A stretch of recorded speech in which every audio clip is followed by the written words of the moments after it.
শাৰদীয় দুৰ্গা পূজালৈ মাজত মাত্ৰ কেইটামান দিন সমগ্ৰ ৰাজ্য জুৰি চলিছে দুৰ্গা পূজালৈ ব্যাপক প্ৰস্তুতি। ব্যতিক্ৰম নহয় কৰিমগঞ্জতো।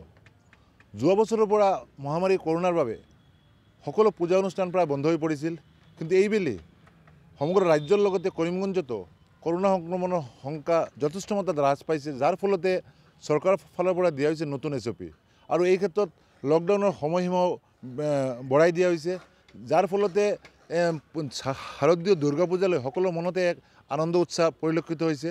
আৰু এইবেলি যি কৰিমগঞ্জৰ যি বিগ বাজেটৰ যিকেইটা পূজা আছে, ইয়াৰ মাজতে এটা পূজা হৈছে। মই এই মুহূৰ্তত উপস্থিত আছোঁ কৰিমগঞ্জৰ চহৰৰ মাজমজিয়া সুভাষ নগৰ শ্ৰীনগৰ কলেজ সাৰ্বজনীন দুৰ্গা পূজা কমিটিত। আৰু ইয়াৰ যে পূজা মণ্ডপ, এই পূজা মণ্ডপৰ যে দৃশ্য ইয়াৰ ভিডিঅ' জাৰ্নেলিষ্ট শুভঙ্কৰ মালাকাৰে দেখুৱাই আছে। এইটো হৈছে এটা কাল্পনিক এটা মন্দিৰ বনোৱা হৈছে। আৰু এই মুহূৰ্তত যেহেতু দুৰ্গা পূজালৈ মাজত মাত্ৰ আৰু কেইটা দিন, যাৰ বাবে সকলোৱে উৰে নিচা কাম চলাই আছে। আৰু ইয়াৰ এই যিটো মণ্ডপ আছে, এই মণ্ডপৰ ভিতৰ ফালে দেখা গৈছে যে থাৰ্মকলৰে সজোৱা হৈছে। আৰু এই মুহূৰ্তলৈকে কাম আৰু বাকী আছে, কিন্তু তাৰ পিছতো যে দুৰ্গাৰ যিসকল ৰূপ আছে, এই ৰূপ ইয়াতে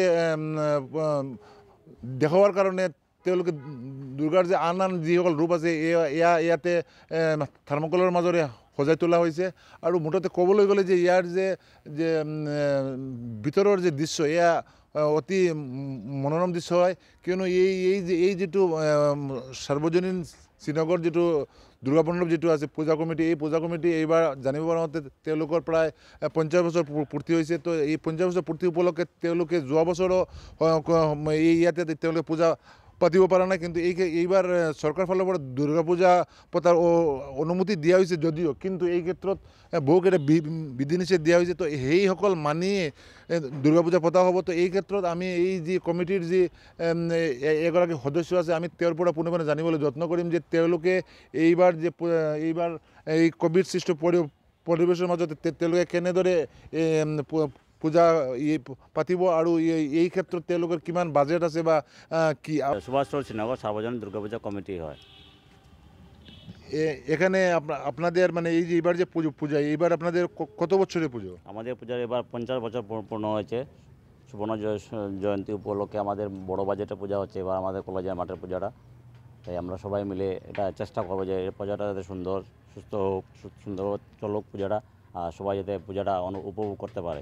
দেখা গেছে যে সরকার থেকে অনেক বিধিনিষেধ দেওয়া হচ্ছে, তো সেইগুলো মেনেই আপনারা পালন করবেন? হ্যাঁ, ওইগুলো তো মানতেই হবে। সরকারও তো জিনিসগুলো মেনে আমাদের এই জায়গায় কাজ চলছে, আর সব কিছু সিস্টেম থাকবে আমাদের ক্লাবের। আর সেক্রেটারি প্রেসিডেন্ট সবাই আছে আমাদের ক্লাবে, আর সবার জন্য। আপনারা এই যে কোভিড যে মহামারী যে কোভিড যে এখন ভয়াবহ যে পরিস্থিতি, এতে তো ব্যবসা খুবই খারাপ চলছে, তো সেদিক দিয়ে আপনারা চাঁদা আদায় কীভাবে করছেন? আমরা তো অ্যাকচুয়ালি আমাদের পাড়া চাঁদা দিয়ে আমাদের পূজা করি, বাইরে তেমন তো আমরা আউট কালেকশনে বেরোই না।